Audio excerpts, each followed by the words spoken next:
गरुड़ पुराण अध्याय 13 नरक की सजाएं। कौन से पाप की क्या भयंकर सजा होती है।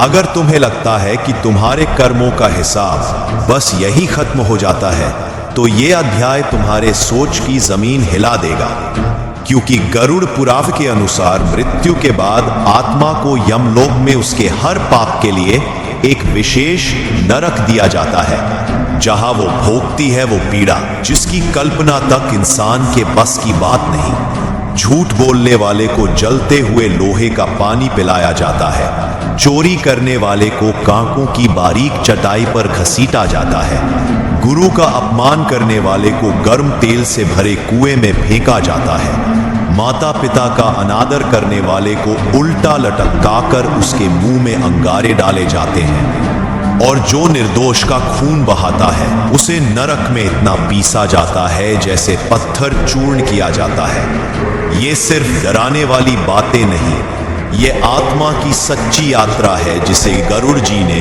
भगवान विष्णु से स्वयं सुना और यमलोक का रहस्य उजागर किया।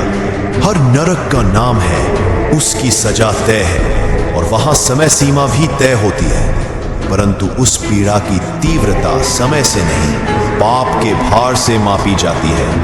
अगर आज तुमने किसी को धोखा दिया, झूठ बोला, किसी के साथ अन्याय किया, तो सोच लो उस कर्म की सजा तुम्हारे सामने खड़ी है। गरुड़ पुराण कहता है नरक का दरवाजा उन लोगों के लिए खुलता है जो सोचते हैं कोई देख नहीं रहा, पर आत्मा के साथ चलता है उसका पूरा लेखा जोखा, जो यमदूत ले जाते हैं चित्रगुप्त के सामने।